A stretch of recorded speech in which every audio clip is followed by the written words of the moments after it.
Hare Krishna. Today we'll start with the prayers. Om Ajnanitirmirandhasya Jnananjana Shalakaya Chakshur Anmilitam Ena Tasmai Sri Guruve Namaha. Namo Om Vishnupadaya Krishna Pristhaya Bhutale Srimate Bhakti Vedanta Swamin Iti Namine. Namaste Saraswate Devi Gaurvani Pracharine निर्विशेषा शून्यवादी पश्चात देश तारिणे. जय श्री कृष्णा चैतन्य प्रभु नित्यानंदा श्री अद्वैत गदाधर श्रीवासादि गौर भक्त वृंद. हरे कृष्ण कृष्ण कृष्ण हरे हरे, हरे राम राम राम हरे हरे. हरे कृष्णा. आप सभी को नरसिम्हा चतुर्दशी की बधाई हो. नरसिम्हा चतुर्दशी आने वाली है 2-3 दिन में. तो आज हम नरसिम्हा चतुर्दशी की जो नरसिम्हा भगवान की कथा का पहला भाग आज हम सुनने की कोशिश करेंगे. आज हम जो नरसिम्हा भगवान जो अवतरित हुए थे वो हिरण्यकश्यपु को वध के लिए उनका संहार किए थे. तो उनका हम श्रीमद् भागवतम में तीसरे स्कंद में वर्णन हम उसको सुनने की प्रयास करेंगे. श्रीमद् भागवतम में तीसरे स्कंद में मैत्रेय मुनि और विदुर जी के बीच में वार्तालाप होती है. तो विदुर जी मैत्रेय मुनि से बहुत सारे प्रश्न पूछते हैं. उनके प्रश्नों का जो उत्तर है मैत्रेय मुनि जो कि उनको ज्ञान भगवान से स्वयं प्राप्त हुआ था जब उद्धव जी भगवान और मैत्रेय मुनि मिले थे, तो वो रिपीट करते हैं और उनके शास्त्रों से और जो कि उन्होंने दूसरे जगह से सुना था उसको वो उनको उत्तर के जवाब उस आधार पर देते हैं.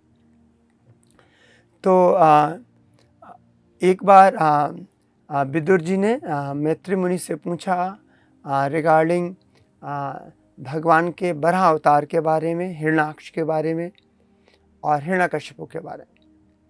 तब मैत्रेय मुनि ने जो कि ब्रह्मा जी ने देवताओं ने पूछा था ब्रह्मा जी से, और ब्रह्मा जी ने उसका उत्तर देवताओं को बताया था और देवताओं को उसके बारे में कथा सुनाई थी. तो उसका वर्णन मैत्रेय मुनि जी विदुर जी को बता रहे हैं. तो एक बार ब्रह्मा जी बताते हैं और जब देवता लोग देखते हैं कि एक बार कश्यप मुनि जो कि मारीच जो कि ब्रह्मा जी के पुत्र थे, मारीची उनके पुत्र कश्यप मुनि थे. और कश्यप मुनि की 2 पत्नियां हैं, दिति और अदिति. दिति से देवता हैं और अदिति से आदित्यास जो डेमिगॉड्स और देवता लोगों का जन्म हुआ है. तो जो दिति थी उनके कोई पुत्र नहीं थे. तो और उनके जो कश्यप मुनि की जो और पत्नियां थी उनके बहुत सारे पुत्र थे. तो दिति के मन में पुत्र को उत्पन्न करने की अपनी इच्छा जागृत हुई. तो एक बार कश्यप मुनि शाम के समय ध्यान और वंदना और गायत्री मंत्र पे ध्यान कर रहे थे, ब्रह्मन पे ध्यान कर रहे थे गायत्री मंत्र के द्वारा. उस समय दिति के मन में काम वासना जागृत हुई और पुत्र की इच्छा के मन से. तो तब कश्यप मुनि के पास काम वासना की इच्छा से दिति कश्यप मुनि के पास आते हैं, क्योंकि संध्या का समय था और संध्या का समय जो कि सेक्सुअल इंटरकोर्स के लिए अप्रोप्रिएट नहीं होता है. तो कश्यप मुनि ने मना किया, किंतु जो दिति थी उनका अंदर इसके बारे में बहुत तीव्र इच्छा थी. तो कश्यप मुनि को फोर्स किया और कश्यप मुनि के साथ संभोग किया। थोड़े संभोग करने के बाद कश्यप मुनि को और दिति दोनों को रियलाइज़ हुआ कि ये उन्होंने गलत काम किया है। फिर बाद में दिति कुछ पश्चाताप होता है और कश्यप मुनि बोलते हैं कि शाम के समय जो शिव जी हैं, शिव जी और जो कश्यप मुनि हैं वो को ब्रदर्स हैं, क्योंकि जो दिति हैं और शिव जी की जो पत्नी सती वो दोनों को वाइफ्स हैं, दक्ष की पुत्रियां हैं। तो दोनों को ब्रदर्स हो गए, कश्यप मुनि और शिव जी। तो शिव जी संध्या के समय घूमते हैं और कोई भी यदि गलत काम में लगता है, जैसे कि कश्यप मुनि और दिति ने काम भोग किया था, तो उनको श्राप दे सकते हैं और उनका और उनको श्राप दे सकते हैं। तो इस वजह ऐसे कश्यप मुनि और दिति वो दोनों मायूस थे और दिति कश्यप मुनि के पास जाते हैं और माफ़ी मांगते हैं कि हमने आपको गलत समय इसके लिए प्रेरित किया है, तो आप माफ़ कर दीजिए, पर बताइए कि इससे कि हमारे इसमें हमने जो आपको गलत किया इससे क्या होगा। तो कश्यप मुनि बोलते हैं, क्योंकि वो त्रिकाल यज्ञ होते हैं, पास्ट प्रेजेंट फ्यूचर तीनों को वो जानते हैं, तो बोलते हैं आपके इस काम भोग से दो बहुत असुरों की उत्पन्न होंगे, जो कि पूरे ब्रह्मांड में दुख और सभी जीवों के प्रति को दुख का कारण बनेंगे, और जो कि बाद में जो भगवान स्वयं अवतरित होंगे उन दोनों का वध करने के लिए। तो जब दिति को पता चला तो उसको दिति को थोड़ा सा राहत मिली कि भगवान उनका वध करेंगे, और भगवान जिसका भी वध करते हैं वो जन्म मृत्यु के चक्र से और मुक्ति को प्राप्त होता है। और साथ ही साथ जब कश्यप मुनि ने बताया कि दिति को कि जो आपका ग्रैंडसन होगा, कि जो आपके जो सन हिरण्यकश्यपु उनका जो पुत्र होंगे वो प्रहलाद होंगे और वो महाभागवत होंगे, भगवान के बहुत बड़े भक्त होंगे। तब दिति को बहुत राहत मिली, बहुत खुशी हुई कि उनका जो ग्रैंडसन होगा वो भगवान का एक बहुत बड़ा भक्त होगा। और जब दिति के गर्भ में जब हिरण्यकश्यपु हिरण्याक्ष दोनों थे, तो वो बहुत बड़े राक्षस होने के कारण जो सूर्य और चंद्रमा का जो चमक थी वो कम हो गई और पूरे ब्रह्मांड में अंधेरा छाने लगा। जब ऐसा अंधेरा छाने लगा तो सभी देवता लोग ब्रह्मा जी के पास जाते हैं और ब्रह्मा जी से पूछते हैं कि कारण क्या है। तब ब्रह्मा जी देवताओं को बताते हैं कि जो दिति के गर्भ में जो दो संतान हैं, जो पुत्र हैं दो, वो बहुत बड़े डीमन हैं, हिरण्याक्ष और हिरण्यकश्यपु हैं। तब देवता लोग पूछते हैं कि जो इतने बड़े जो डीमन ये कहाँ से और क्यों यहाँ पे अवतरित हो रहे हैं। तब ब्रह्मा जी फ्लैशबैक करके उनको बताते हैं कि ब्रह्मा जी बताते हैं कि एक बार जो चार कुमाराज हैं, सनत कुमार हैं, सनक, सनंदन, सनातन और सनत कुमार। तो जो चार कुमार ब्रह्मा जी के पुत्र होते हैं, जो कि हमेशा बाल्य अवस्था में ही रहते हैं। बेसिकली ब्रह्मा जी के पास जो ब्रह्मा जी के जो सबसे पहले पुत्र थे वो चार पुत्र थे, कुमाराज बोलते हैं उनको, 4 कुमाराज, सनक, सनातन, सनंदन और सनत कुमार। तो बट उनकी जो इच्छा थी कि वो हमेशा बाल स्वरूप में रहे, जिससे कि उनके मन में जो काम वासना की भोग की इच्छा ना हो, इसलिए वो अपना हमेशा बाल स्वरूप ही मेंटेन करते हैं। और वो ब्रह्म रियलाइज थे, उनको ब्रह्मन का ज्ञान था। तो एक बार चार कुमाराज जो चारों कुमार होते हैं वो भ्रमण करते करते करते करते करते बैकुंठ पहुँचते हैं। और बैकुंठ में बहुत सारे दरवाजे हैं। तो पहला जो दरवाज़ा होता है, और क्योंकि वो बाल ब्रह्मचारी होते हैं, उनको तेज बहुत उनके शरीर में बहुत तेज होता है, तो वो चारों लोग पहले डोर से अंदर जाते हैं और वहाँ के जो डोर कीपर्स होते हैं बैकुंठ के, उनको रोकते नहीं, और दूसरी डोर के अंदर जाते हैं। ऐसा करते करते वो 6 दरवाजे जो बैकुंठ के होते हैं उसके अंदर प्रवेश कर जाते हैं। और जैसे ही वो 7वें दरवाजे पे पहुँचते हैं और वहाँ पर देखते हैं कि जैसे प्रीवियस डोर्स में भी एक बहुत सुंदर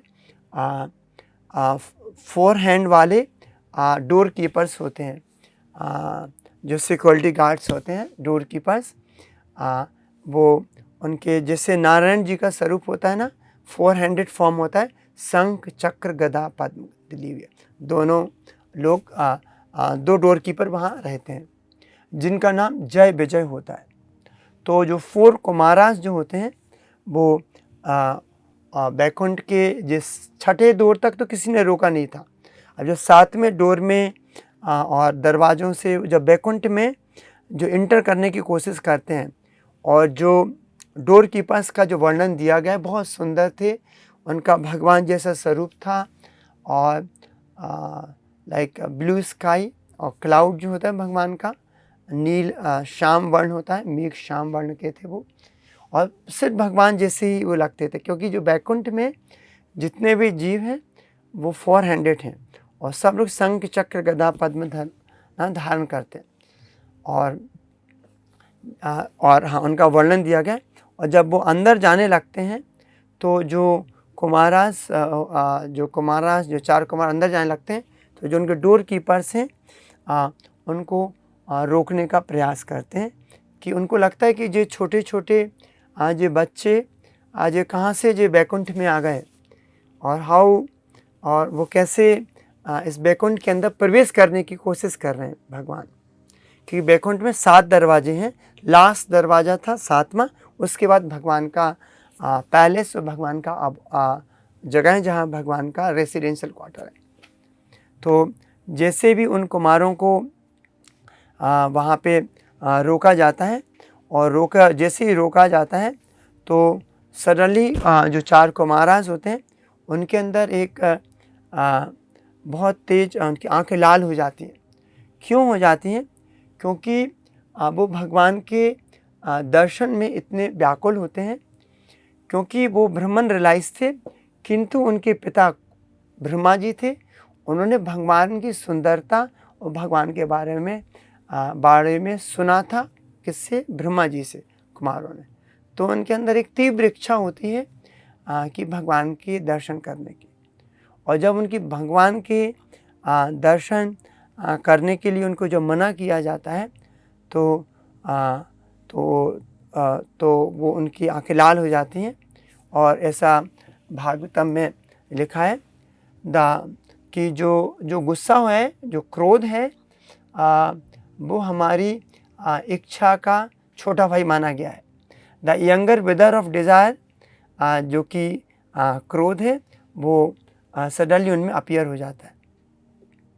और जब उनके अंदर जो क्रोध आता है तो और वो जो 2 जय विजय होते हैं डोरकीपर को, उनको वो कर्ष करने वाले होते हैं। जैसे उनको कर्ष और श्राप देने वाले होते हैं, उतने में भगवान अंदर अपने रेसिडेंशियल क्वार्टर में रहते हैं। तो जैसे ही भगवान को इसकी अनुभूति हो जाती है, और भगवान तो सर्वज्ञ हैं, सब जानने वाले हैं, तो भगवान को जैसे ही होता है तो भगवान लक्ष्मी जी के साथ और अपने और किसी बहुत सारे कंसोर्ट्स के लक्ष्मी जी होती हैं और बहुत सारे उनके एसोसिएट होते हैं, उनके साथ वो वहाँ पे जहाँ पर जय विजय और कुमारास के बीच में जो मिसअंडरस्टैंडिंग हो गई थी और उनको रोका गया था कुमारास को जय विजय ने, वहाँ पे भगवान आ जाते हैं लक्ष्मी जी के साथ। उनका सुंदर वर्णन दिया गया है। वो कैसे आते हैं, उनका फेस कैसे होता है, उनके अंदर अम्ब्रेला होता है, कोई उनको चामर कर रहा होता है, एक हाथ में भगवान कमल का फूल होते हैं, एक हाथ गरुड़ जी के ऊपर रखते हैं, लक्ष्मी जी साथ में होती हैं। तो उसका वर्णन भागवत में दिया गया। और जब भगवान वहाँ पर आते हैं तब एक बहुत सुंदर श्लोक जो कि भागवत में बताया गया है, तो उसमें श्लोक है, तस्यारविंद नयनस्य पदारविंदा किंजल मिश्र तुलसी मकरंद वायु अंतर्गता स्वविवरेण चकार तेषां शंखक्षोभम अक्षरजुषाम अपिचित्त तन्वो। सो तस्यारविंद नयनस्य पदारविंदम, तस्या मीन्स जिनका, अरविंद नयनश भगवान की जो आँखें वो कमल के फूल के समान है और कमल के पत्ती के समान है, फूल की पत्ती की। सो तस्यारविंद नयनस और पदारविंदम, और भगवान के चरण भी पद अरविंदम, अरविंद कमल के फूल के समान है। सो भगवान की आँखें और भगवान के जो चरण हैं वो दोनों कमल के समान है। और किंजल्क मिश्र तुलसी मकरंद वायु, किंजल्क होते हैं भगवान के पैर और अंगूठी में, जो पैर का जो अंगूठे है वहाँ पे भगवान के पैर और अंगूठे में बहुत सारे तुलसी भगवान का, यदि आपने दर्शन किए होंगे कभी भी विष्णु भगवान के, कृष्ण भगवान के जलनी मंदिरों में आप तुलसी पत्तों को लगाया जाता है भगवान के, कि जो तुलसी जी भगवान के चरणों में हमेशा निवास करते। तो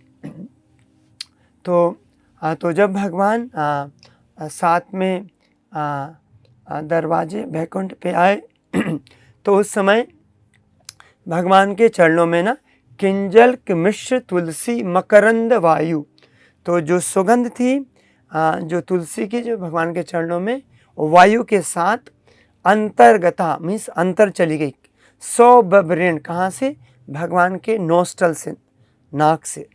और किसके नाक से, भगवान कुमारास के जो थे उनके नोज़ में, उनके नोस्ट्रिल में भगवान के पैरों में जो तुलसी थी उसकी सुगंध, जब कुमारास के जो सनक सनातन सनंदन सनत कुमार थे उनके नोस थे, उनके हृदय में, उनके मन में जब नोस से उनके अंदर गई तब शंख क्षोभम अक्षर जुसाम अपिचित्त तन्वो। तो उस समय जब सुगंध गई तो उनका जो चित्त था वो ब्रह्मन रियलाइज थे, उनको ब्रह्मन ज्ञान था। किंतु जैसे ही भगवान के चरणों की तुलसी की सुगंध आज कुमारास के नोस से नाक से अंदर गई तब उनका जो चित्त था, जो उनका जो मन था, जो चेतना थी, वो ब्रह्मन रियलाइज थी, वो एकदम से बदल के वो भगवान के भक्त बन गए। So when the breeze carrying the aroma of tulsi leaves from the toes of lotus feet of personality of Godhead entered the nostril of those sages, they experience a change both in body and mind, even though they were attached to the impersonal Brahman understanding. तो उनके अंदर एक चेतना एक दूसरी जागृत हुई और उसके बाद वो उन्होंने भगवान का गुणगान करना चालू कर दिया और उन्होंने बताया कि भगवान का अलग अलग तरीके से उन्होंने भगवान का गुणगान किया। और although they had heard from their father Brahma about the personal feature of the Lord, only the impersonal feature Brahman was revealed to them, but because they were sincerely searching for the Lord, they finally saw his personal feature directly, which corresponded with the description given by their father. तो जब उन्होंने ब्रह्मन realise थे किंतु उन्होंने अपने पिता से भगवान की सुंदरता के गुणगान के फीचर्स के बारे में सुना था पर उनको रियलाइज़ नहीं था। बट जब उन्होंने भगवान का ऐसा सुंदर फीचर देखा तो वो करस्पॉन्ड कर पाए कि द सेम डिस्क्रिप्शन उनके पिता ने ब्रह्मा जी ने उनको सुनाया था। सो उनको देख के वो पहले भगवान के फेस को देखे, जो कि एक जो ब्लू लोटस होता है उसके लोटस का जो मिडिल भाग होता है वो जैसा था। फिर बाद में देखने के बाद भगवान के चरणों में देखा, तो भगवान के चरणों के भगवान के जो नाखून थे, they were like a rubies. The nails on the fingers and the toe of the feet of the Lord it was like a rubies. So they were unparalleled, and they were keep seeing the Lord, and they start glorifying the Lord. So, oh Lord, we pray that you let us be born in any hellish condition of life, just as long as our hearts and the minds are always engaged in service of your lotus feet. Our words are made beautiful by speaking of your activity, just as tulsi leaves are beautified when offered unto your lotus feet, as long as our ears are always filled with the chanting of your transcendental qualities.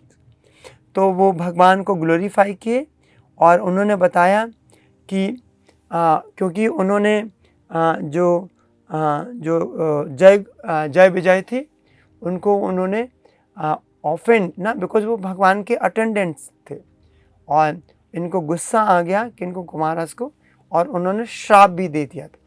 पर उन्होंने को लगा कि अब भगवान आ गए तो हमने तो ये पाप कर दिया है, हमने तो भगवान के जो एसोसिएट्स हैं, जो अटेंडेंट्स हैं, उनको हमने ऑफेंड कर दिया है, शायद भगवान हमको गुस्सा होंगे और हमको शायद इसका भगवान हमको दंड भी दे देंगे।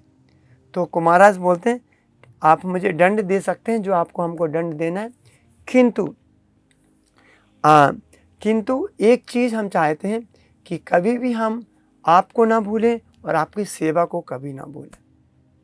इसका वर्णन भागवतम में और कहीं भी आता है, नारायण परासर्व कुतश्चिन बिभयति स्वर्ग अपवर्गा नरकेशु अपि तुल्यात दर्शना।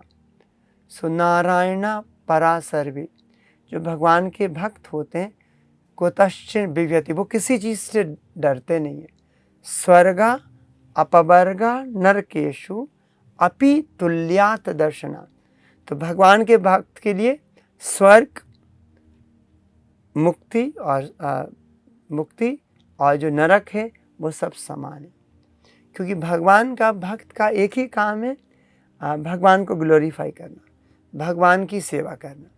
यदि लाइक प्रभुपाद जी के एक इंसिडेंस प्रभुपाद जी के लाइफ में हुआ था कि जब प्रभुपाद जी ऑस्ट्रेलिया में थे तो प्रभुपाद जी प्रीचिंग कर रहे थे, तो so there are many youngsters जो कि प्रभुपाद के जो हरे कृष्ण मूवमेंट को ज्वाइन कर रहे थे। तो किसी ने एक बहुत बड़ा कोर्ट केस कर दिया था प्रभुपाद जी के ऊपर कि ये लोगों को बहका रहे हैं और यंग जनरेशन को रॉन्ग डायरेक्शन दे रहे हैं और न्यू सेंस क्रिएट कर रहे हैं सोसाइटी में। तो बहुत बड़ा केस था। तो डिवोटी प्रभुपाद जी के पास आते हैं, बोलते हैं Prabhupada ji we must hire a big lawyer because they put up the big case, and ऐसा भी हो सकता है कि हम लोग जेल जा सकते हैं। तो प्रभुपाद जी बोलते हैं so what is the problem, यदि हम जेल चले जाए तो जेल में भी हम अब यहाँ हरे कृष्ण जप कर रहे हैं, जेल में भी जाके हरे कृष्ण जप करें। तो इसका मतलब है जो भगवान के भक्त होते हैं वो किसी भी परिस्थिति से डरते नहीं, क्योंकि उनको पता है सब भगवान के कंट्रोल में है। यदि हमको दुख भी मिल रहा है वो भी भगवान की कृपा है। इसी कुंती महारानी भी भगवान से प्रार्थना करती है ना, विपता संतुता साक्षात तत्र तत्र जगत गुरु, हमको आप हमेशा दुख दीजिए। क्योंकि कुंती महारानी बोलती हैं जब तक आपने हम दुखी थे, हमको प्रॉब्लम थी, हमको दुख था, तो आप हमारे साथ थे।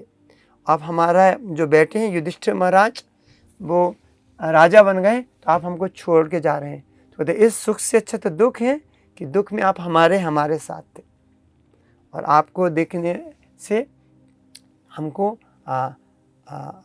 पुनर्भव दर्शनम, हमको कभी इस भव सागर के दर्शन नहीं करना पड़े।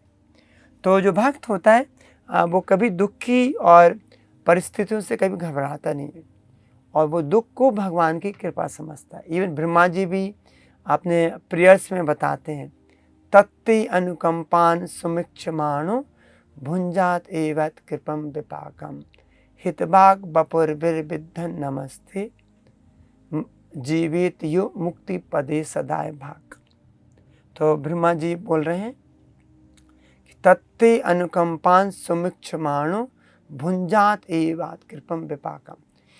यदि तत्ते अनुकंपान सुमिक्षमाण भुंजात, तो यदि कोई दुख होता है भक्त के घर में, भक्त के लिए, भक्त के जीवन में, तो वो भगवान को सोचता है, हमको तो इतना दुख मिलना था, आपने तो हमको एक छोटा सा दुख दिया है, हमको तो बहुत बड़ा दुख था, आपने हमको तो छोटा दुख दिया है, और जी आपकी विशेष कृपा है। और उस दुख में भी भगवान को कंप्लेन नहीं कर रहे हैं, भगवान का धन्यवाद कर रहा है कि हमको तो बहुत दुख मिलना था, आपने तो हमको छोटा सा दुख दिया। और उस दुख के बाद भी हित बाग बपुर्विर्विद्धन नमस्ते। हित मीन्स हृदय से, वाक मीन्स वाणी से, और बपु मीन्स शरीर से, शरीर वाणी मन से भगवान की पूरी सेवा में लगा रहता है। और ब्रह्मा जी बताते हैं, जीवेत्यो मुक्ति पदे सदाय भाग। तो जो ऐसा है वो एक्चुअली सही है, वो व्यक्ति गोलोक धाम जाने के अधिकारी है, और he can claim to go back to Godhead और भगवान के Golok Dham. So that is the glorious position of devotees. भगवान के भक्त हैं, वो भगवान से कोई भी चीज़ की कंप्लेन नहीं करते। जैसे सुदामा था ना, ही वॉज वेरी पुअर पर ही नेवर कंप्लेंट, और वो तो उसके पास तो खाने के लिए भी इतना पर्याप्त नहीं था कि वो पर्याप्त अपने और अपने घर की अपनी पत्नी को खिला सके। और he never wanted to go and ask, भगवान के पास द्वारका जाके कुछ मांगने के इच्छुक नहीं थे, किंतु उनकी पत्नी ने फोर्स किया तब वो गए, और वहाँ जाके भी वो गए तो भगवान की इतनी कृपा थी कि वो जब गए तो उनकी पत्नी ने उनको थोड़ा सा जो चिप राइस होता, पोहा, एक पोटली में बांध के छोटा सा दे दिया था। और जब वो लेके द्वारका गए, तो जैसे द्वारका पहुँचे, तो आपको हम डिटेल में नहीं जाएंगे, ब्रीफ में बताते हैं। भगवान भागते हुए और पोटली छुड़ाई और उसको खोला और एक कौर खाया, दूसरा खाने लगे तो रुक्मणी जी स्वयं लक्ष्मी जी ने हाथ पकड़ लिया, बोला भगवान आपने एक कौर खाया तो हमें इसका घर को इंद्र से ज़्यादा ऐश्वर्यवान बनाना पड़ेगा, यदि आप ले लेंगे तो हमें स्वयं, रुक्मणी जी लक्ष्मी जी बोले, हमें स्वयं इसके घर जाके इसके घर में इसकी सेवा करनी पड़ेगी, पर हम आपका संग नहीं छोड़ना चाहते, हम आपके एसोसिएशन से बरह नहीं होना चाहते, तो हम आपका इसको हम इसके लिए आपसे बोलते हैं दूसरे को नहीं दीजिए। तो तब भगवान ने जब दूसरा मोशन नहीं खाया, रख दिया, भगवान ने उसको गले से लगा दिया। और जब भगवान ने सुदामा को गले से लगाया, वो छोटी सी धोती, फटी धोती थी, फटी कपड़े थे, होता था, और भगवान ने गले से लगा दिया। और फिर सुदामा का बहुत सेवा किया, उसको अच्छा खाना दिया, प्रसाद दिया, रात में उस सुबह सुदामा को भेज दिया। सुदामा ने कुछ नहीं मांगा था और भगवान ने कुछ भी नहीं दिया। जब सुदामा जाने लगे तो सुदामा सोचने लगे, अरे हम भगवान ने अच्छा है कि हमको कुछ नहीं दिया, शायद भगवान हमको कुछ ऐश्वर्य देते तो हम शायद भगवान की सेवा से विमुख हो जाते और हम ऐश्वर्य के आनंद में लग जाते। तो भगवान ने तो हम पे इतना कृपा किया है कि बाहोभ्याम परिरंभिता, अपने दोनों हाथों से हमको गले से लगा लिया है। हम कौन है? हम तो एक बहुत पापी हैं, और भगवान कौन है? श्री कृष्ण, जो कि लक्ष्मी जी के पति, लक्ष्मीपति हैं। पर फिर भी उन्होंने अपने दोनों हाथों से हमको गले से लगाया। तो जो भक्त होता है भगवान से कुछ मांगता नहीं, और जो भगवान जो उसको देते हैं उस पर बहुत असीम कृपा लगता है, और जो भी उसको प्राप्त होता है वो भगवान की सेवा में लगाता है। पर तो यहाँ पे कुमाराज ने जब ऐसा किया कि भगवान के अटेंड, तो उनको थोड़ा दुख हुआ और बोला भगवान आप कुछ भी दंड देना चाहते हैं, आप हमको दंड दे सकते हैं, हम उसको स्वीकार करने को तैयार हैं। The 4 Kumaras now offered their humility to the personality of Godhead. Because of their having been hasty in cursing the two other devotees of the Lord, Jai and Vijay. वो जय विजय को कर्स कर दिए थे, श्राप दे दिए थे. The two doorkeepers who checked them from entering the Vaikuntha planet, where were certainly offenders, but as Vaishnavas, the four Kumaras should not have cursed them in anger. After the incidents, they became conscious that they had done wrong by cursing the devotees of the Lord. They prayed to the Lord that even in the highest condition of life, their minds might not be distracted from the engagement of service of the lotus feet of the Lord. तो उन्होंने लगा कि जल्दी में शायद उन्होंने कर्ज कर दिया है, तो उनको श्राप दे दिया है. पर यदि आप हमको कोई दंड भी देना है तो दे सकते हैं भगवान, किंतु हमको आप अपनी सेवा से कभी विमुख नहीं करिए. So by the mistake the dormant held the sages from entering the Vaikuntha, but because they were engaged in transcendental service of the Lord, that annihilation was not accepted by advanced devotee. तो जब उन्होंने कर्ष भी जब उन्होंने दिया, तो जो जय विजय थे उन्होंने उसको स्वेच्छा से स्वीकार किया और उन्होंने कोई अपोजिशन उसका नहीं किया, और उन्होंने उसको बहुत स्वेच्छा से स्वीकार किया.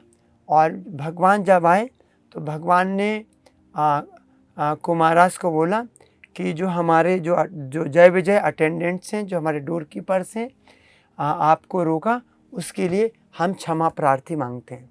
तो भगवान कुमारास से क्षमा मांग रहे हैं, क्योंकि ऐसा बोला गया यदि कोई किसी कंपनी में काम कर रहा है, यदि कोई एम्प्लॉय गलती करता है तो एक्चुअली उसके जो ऑनर है, प्रोप्राइटर की मिस्टेक मानी जाती है. तो भगवान बोले हम वैकुंठ के स्वामी हैं, हमारे कोई यदि किसी सेवक ने आपके प्रति अपराध किया, एक्चुअली वो हमारा अपराध है, हम आपसे क्षमा मांगते हैं.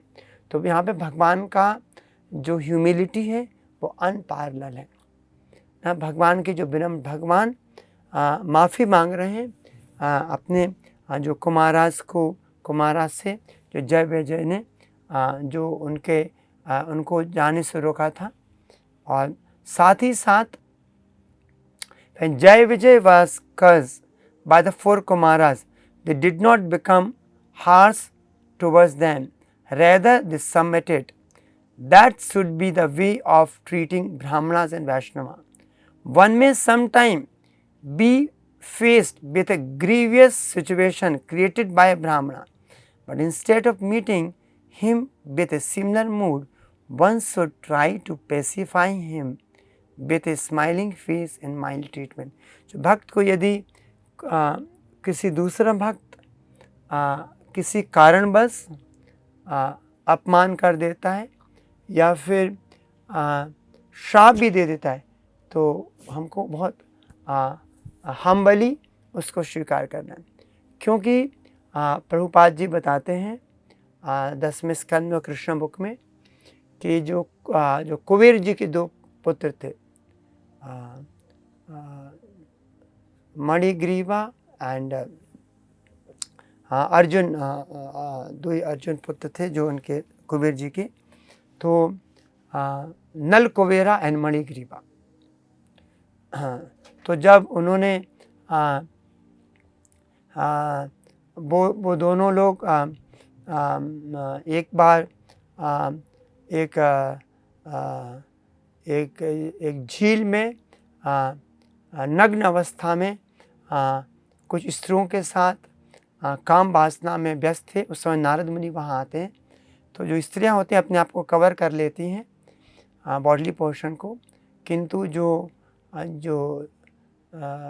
नलग्रीवा और मणिग्रीवा होते हैं, नल कुबेर और मणिग्रीवा, वो इतने इंटॉक्सिकेट होते हैं, वो नारद मुनि का ध्यान नहीं करते हैं और नारद मुनि को श्राप दे देते हैं. जब नारद मुनि को श्राप देते हैं तो जो दोनों पर्सनालिटी हैं नलग्रीवा और वो दोनों लोग वो श्राप के द्वारा वो दोनों जो कुबेर जी के पुत्र होते हैं मणिगिरीबा और नल कुबेरा, वो दोनों लोग जाके पेड़ बन जाते हैं नंद महाराज के कोर्टयार्ड में, आंगन में। और उसका इंसिडेंट दामोदर लीला में बताया गया है। भगवान उन दोनों ट्री को मुक्त करते हैं क्योंकि उनकी जो उनको पेड़ का जो शरीर में मिला था, और साथ में उनको और वो भगवान के दर्शन कर पाते हैं, और फिर भगवान को उनको शुद्ध भक्ति की प्राप्ति होती है। तो जो नारद मुनि का जो कर्ज था कि जो मणिग्रीवा और नल कुबेरा को जो कर्ज दिया था वो पेड़ बन गए थे, पर नारद मुनि के कर्ज के कारण उनको भगवान के दर्शन हो सके और उनको शुद्ध भक्ति की प्राप्ति हो सके। तो भगवान का और भगवान के जो भक्तों का यदि कोई गुस्सा भी है, वो भी व्यक्ति के लिए जिसको ऊपर गुस्सा दिखाया गया है उसके फ़ायदे के लिए और उसके एडवांसमेंट के लिए रहता है। So these servant of mine have transgressed against you, not knowing the mind of their master. I shall therefore deem it a favor done to me if you order that, although reaping the fruit of their transgression, they may return to my presence soon, and the time of their exile from my abode may expire before long. So what is saying, भगवान बता रहे हैं कि ठीक है, आपने जो कर्ज किया है हमारी स्वीकृति है इस कर्ज में। भगवान बोले जो आपने जो कर्ज किया है इन दोनों को वो हमारी स्वीकृति है, और हमारी स्वीकृति होने के कारण और क्यों है, क्योंकि क्यों कुमारास कोई गलती कर सकते हैं, और जो बैकुंठ में जो डोर कीपर हैं वो भी कोई मिस्टेक कर सकते नहीं, कोई मिस्टेक, क्योंकि वो तो भगवान के लाइक एसोसिएट हैं, भगवान के धाम में, भगवान के अटेंडेंस है, वो मिस्टेक नहीं कर सकते। तो भगवान बोलते हैं कि जी हमारा प्लानिंग था, क्योंकि ऐसा बोला गया जब भगवान को किसी से लड़ाई करना होता है, युद्ध करना होता है, क्योंकि जो भी इस भौतिक दुनिया में सबके स्रोत भगवान है। तो यहाँ पे जो फाइटिंग है, जो लड़ाई है, उसके जो स्रोत हैं वो भी भगवान है। तो भगवान तो स्रोत हैं। तो यदि भगवान को भी कभी कभी फाइट करना होता है, तो बैकुंठ में तो सब भक्त हैं, वहाँ पे फाइट कर ही नहीं सकते, और जब भगवान को फाइट करने की इच्छा होती है तो भगवान बैकुंठ से यहाँ अवतरित होते हैं, और भगवान अभक्त के साथ तो फाइट करते नहीं, अभक्त के साथ कुछ लेना देना नहीं है भगवान का। तो भगवान खुद अपने भक्त को वहाँ से भेजते हैं और उनके साथ लड़ाई करते हैं। जैसे प्रभुपाद जी को उदाहरण देते हैं, यदि किसी राजा को मॉक फाइटिंग करनी होती है तो वो कभी कि अपने एक तलवार अपने मंत्री को देते हैं और बोलते हैं हमसे लड़ाई करो। तो उसी प्रकार जब भगवान यहाँ पे भगवान के अंदर इच्छा जागृत हुई, भगवान के अंदर इच्छा जागृत हुई लड़ाई करने की, तब उस समय उस भगवान की उस इच्छा की पूर्ति के लिए यहाँ पे जो कुमारास ने जो जय विजय को कर्ष दिया और कुमारा को जो रोका गया, ये पूरी incidence is took place by because the lord wanted that to happen. So उस कारण से तो इसे बताया गया, O lord whatever punishment you wish to award to these two innocent persons or also to us, we shall accept without duplicity. We understand that we have cursed to faultless person. Kumar ने जब कर्ज किया तो उनको समझ में आ गया, अरे हमने तो इनका तो कोई गलती नहीं था, हमने इनको अननेसेसरी कर्ज कर दिया है। तो सेज बोले आप जो हमको दंड देना चाहते और उनको हम लोग स्वीकार करते। भक्त होता है वो भगवान के सभी चीज को स्वीकार कर देता है। The sage, the four Kumaras now reject their cursing of the two doorkeepers, Jai and Vijay, because they are now conscious that persons who engage in service of the Lord cannot be fault at any time. So there is a beautiful purpose Prabhupada ji बताते हैं इसमें कि beautiful की जो भक्तों का जो स्थिति है वो कितना उच्च है। तो यहाँ पे तो ये भगवान का और स्पेशली अरेंजमेंट था कि उनको रोका गया, उनको और कुमार राज ने काज किया और उन्होंने बोला कि ठीक है भगवान आना, जो आप करना चाहें हम उसको स्वीकृति करते हैं। तब उसके बाद भगवान ने, जैसे हमने बताया था, भगवान ग्लोरीफाई किए और भगवान भी माफ़ी मांगे कुमार राज से। और फिर बाद में और जो भगवान बताते ये भगवान की स्पेशल लीला थी। और इस बाद में उसी अध्याय में भागवत में बताया गया है कि जो जय विजय थे उनको वो बोला कि आप बहुत जल्दी ही हमारे धाम आप वापस आ जाएंगे। आप 3 जो जीवन है वो आप हमारे, भगवान बोले आप हमारे दुश्मन के रूप में अवतरित होंगे। तो जो जय विजय थे वो पहली लाइफ में रावण और हिरण्याक्ष और हिरण्यकशिपु बने। दूसरे जीवन में रावण और कुंभकर्ण, और तीसरे में शिशुपाल और दंतभक्क।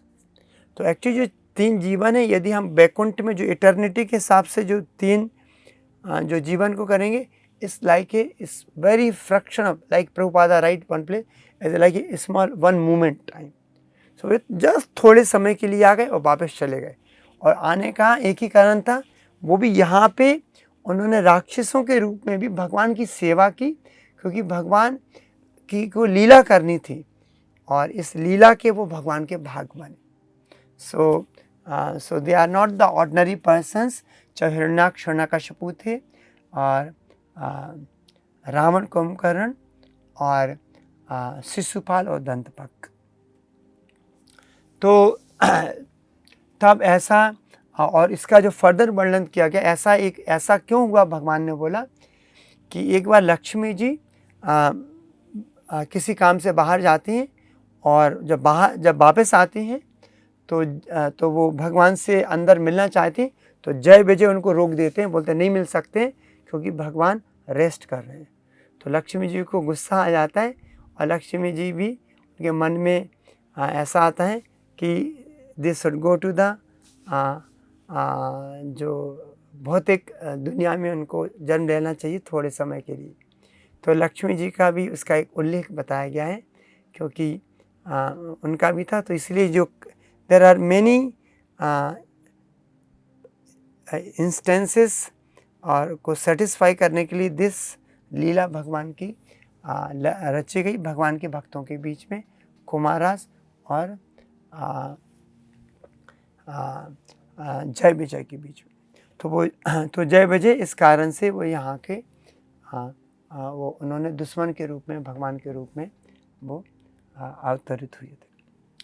और बाद में जब ब्रह्मा जी ने जब देवताओं को ये पूरी कथा सुना रहे हैं, और जब ब्रह्मा जी ने देवताओं को बोला कि दे आर नॉट ऑर्डिनरी और they are coming up now, and बाद में उन्होंने पूरे ब्रह्मांड में बहुत पाप, जो बहुत पाप कर रहे थे और किसी से वो टॉलरेट भी नहीं हो पा रहे थे, कोई उनको रोक नहीं पा रहा था, देवता लोग घबराते थे। और इतना था कि सभी देवता लोग उनकी आज्ञाकारी सेवक की तरह उनकी आज्ञा का पालन करते थे। तब एक्सेप्ट ब्रह्मा विष्णु महेश 3 के अलावा सभी देवता लोग उनसे डरते थे। तो जब ब्रह्मा जी ने देवताओं को बोला कि जी हिरण्याक्ष और हिरण्यकशिपु वो हमसे भी ये कंट्रोल में नहीं आएंगे, क्योंकि they have come from the Vaikuntha, they are not ordinary person, और भगवान ही इसके लिए अवतरित होंगे और इनका संहार करेंगे, तो आप जाइए। तो ये बहुत सुंदर जो वर्णन था जो कि ब्रह्मा जी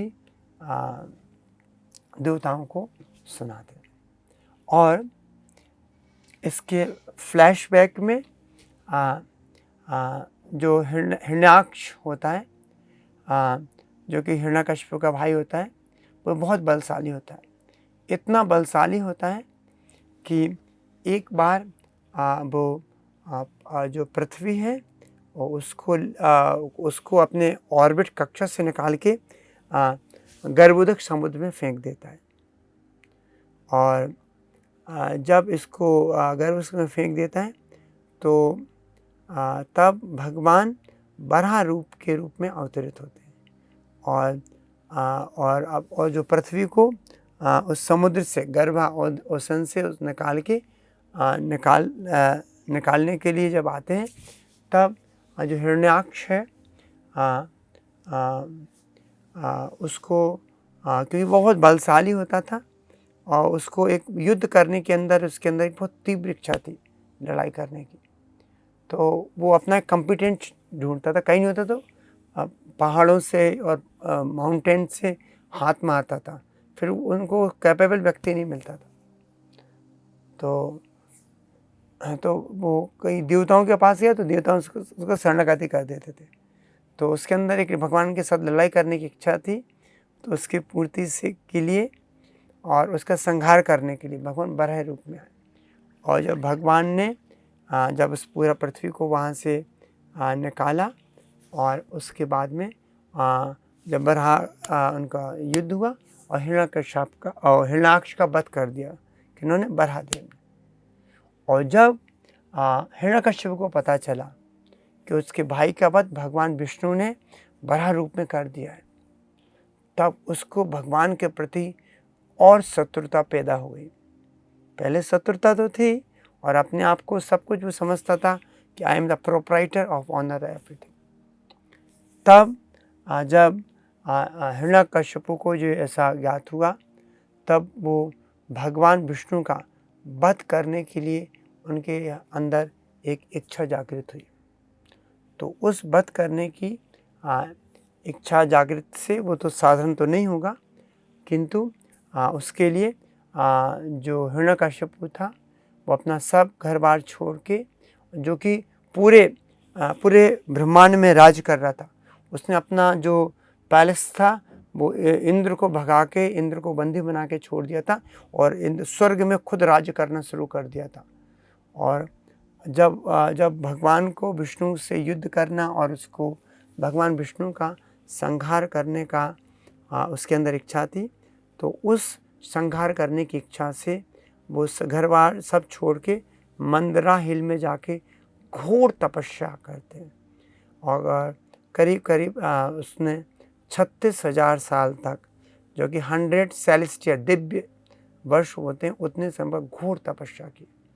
और उस तपस्या के बाद ब्रह्मा जी आते हैं और ब्रह्मा जी से वो वरदान प्राप्त करते हैं। तो वो कैसे वरदान प्राप्त करते हैं, क्या वरदान प्राप्त करते हैं और उसके बारे में क्या होता है, और फिर प्रहलाद महाराज का कैसे जन्म होता है और प्रहलाद महाराज को कैसे ज्ञान प्राप्त होता है, और बाद में भगवान नरसिंह भगवान के रूप में कैसे अवतरित होते हैं और हिरण्यकश्यप का कैसे वध करते हैं, और भगवान इसके इसके बारे में जो चर्चा है हम अपने अगले 2 सेशंस में करेंगे। उसकी वर्णन को हम और डिटेल में प्रहलाद महाराज की शिक्षाएँ, प्रार्थनाएँ के बारे में हम समझेंगे।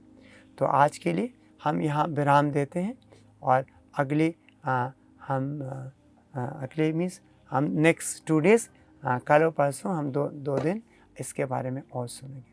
Thank you so much. Hare Krishna.